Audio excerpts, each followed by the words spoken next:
Hello class, आज हम शुरू करेंगे क्लास 7 मैथ चैप्टर 8 एक्सरसाइज 8.1 के क्वेश्चन नंबर 11 की। इससे पहले हमने क्वेश्चन नंबर 10 को कंप्लीट कर लिया था। अगर आपने उसकी वीडियो नहीं देखी तो उसका लिंक हम डिस्क्रिप्शन बॉक्स में डाल देंगे, आप उसे वहां जाके चेकआउट कर सकते हैं। तो चलिए क्वेश्चन नंबर 11 की शुरुआत करें कि क्या कह रहा है। ये कह रहा है कि हमें जो स्टेटमेंट दिए गए 5 ना, इसमें से कौन ट्रू होगा और कौन फॉल्स होगा। अगर है तो ट्रू है तो क्यों है, और फॉल्स है तो क्यों है। हमें बस उसका रीजन देना है या जस्टिफाई करना है कि क्या होगा। तो देखिए, फर्स्ट क्वेश्चन की बात करेंगे तो बोला the value of 10a is always less than 1। क्या 10a की वैल्यू हमेशा 1 से छोटी होगी। तो हम एक केस लेते हैं। यहाँ पे हमने केस कुछ ऐसा लिया कि हमने एक रेक्टेंगल बनाया, यहाँ पे a रखा, यहाँ b रखा और यहाँ c रखा, हाँ कि ना। अब हमने क्या किया, यहाँ पे लिया 12, यहाँ पे 5, तो हमें पता है कितना मिलेगा, 13 मिलेगा। इतना क्लियर। अगर आप यहाँ से 10a की वैल्यू निकालते हैं, जो कि फॉर्मूला होता है p/b। p कितना दिया है, 12 दिया है, और बेस कितना दिया है, 5 दिया है। तो आप देखेंगे इस केस में, तो इस केस में आपको नोटिस करने को मिलेगा भाई, इसकी जो वैल्यू आएगी ना, वो ग्रेटर देन 1 है। ग्रेटर देन 1 है तो हम कह सकते हैं भाई 1 से बड़ी आएगी। लेस देन 1 हम 1 नहीं मिलेगा हमेशा। क्या हो सकता है कि भाई 1 से बड़ी मिल सकती है, 1 के बराबर ही मिल सकती है। तो हम कह सकते हैं कि जो स्टेटमेंट दिया है ना, ये क्या है, फॉल्स है। तो ये क्या होगा, फॉल्स होगा। वही अब बात करेंगे सेकंड नंबर की क्वेश्चन की। क्या कह रहा है, ये कह रहा है कि सेक ए इक्वल टू 12.5।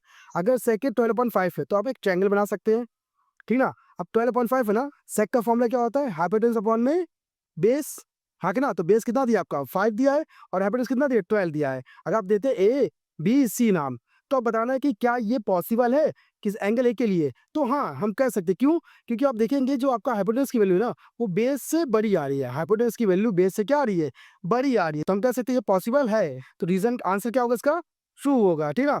तो हमारा रीजन यहाँ से आ जाएगा, क्योंकि यहाँ पे बेस इससे बड़ा, हमें पता है हाइपोटेन्यूज अगर बड़ा आता है किससे, बेस और परपेंडिकुलर से, तो हम कह सकते हैं कि वहां पे ये केस मिलने वाला है। या फिर एक और रीजन दे सकते हैं, सेक में आपको पता ना, पता होना चाहिए वैल्यू कि भाई सेक क्या होता है, कॉस का उल्टा होता है। और कॉस में आप नोटिस करेंगे कि 2 से ग्रेटर देन वैल्यू भी मिलती है, 2 से बड़ी वैल्यू मिलती है, ठीक ना। आप कह सकते हैं 2 से बड़ी मिलती है, 2 से छोटी मिलती है, तो उस केस में यहाँ पे आप देखेंगे 2 से बड़ी वैल्यू मिलेगी ना, हाँ कि ना। तो हम कह सकते हैं ये हमारा क्या होगा, ट्रू होगा, ठीक। वही बात करते हैं थर्ड वाले की। थर्ड क्या करे, कॉसे। जो कॉसे है ना, वो एब्रीविएशन है किसका, कोसेक एंड का, ठीक ना। अब बात करते हैं कॉस। कॉस कॉसेक एंड का नहीं है, असल में कॉस है किसका है, कोसाइन का है। किसका है, कोसाइन का है, ठीक है।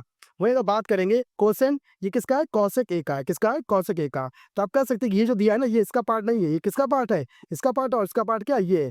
तो ये स्टेटमेंट क्या है, फॉल्स है, हाँ कि ना। अब बात करते हैं क्वेश्चन फिफ्थ की। क्या कह रहा है, ये कह रहा है cot A is the product of cot and A. क्या कॉट ए, कॉट और ए का मल्टीप्लाई है, नहीं, ये इसका मल्टीप्लाई नहीं है। असल में ये ए जो होता है ना, वो एंगल होता है। वो तो कॉट का, कॉट जो है ना, उस एंगल के बारे में बताता है कि वो एंगल कैसे दिखा रहा है, ठीक है। तो यहाँ भी एंगल है, मल्टीप्लाई नहीं है। तो हम कह सकते हैं ये भी हमारा क्या होगा, फॉल्स होगा, ठीक।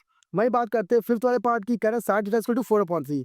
साइन का फॉर्मूला क्या होता है, परपेंडिकुलर अपॉन में हाइपोटेन्यूज। तो आप एक रेक्टेंगल ड्रॉ करते हैं, परपेंडिकुलर कितना 4, हाइपोटेन्यूज कितना 3। तो आप नोटिस करेंगे हाइपोटेन्यूज आपकी जो वैल्यू है ना, वो छोटी है किससे, परपेंडिकुलर से, हाँ कि ना। तो इस केस में ऐसा कभी केस बन ही नहीं सकता कि हाइपोटेन्यूज छोटा हो जाए। तो हम कह सकते हैं ये जो सवाल स्टेटमेंट दिया है ना, ये क्या हमारा फॉल्स है, ठीक ना। तो यहाँ से हमारा आंसर ये आता है। आई होप आपको समझ में आया कि कैसे सॉल्व हुआ है।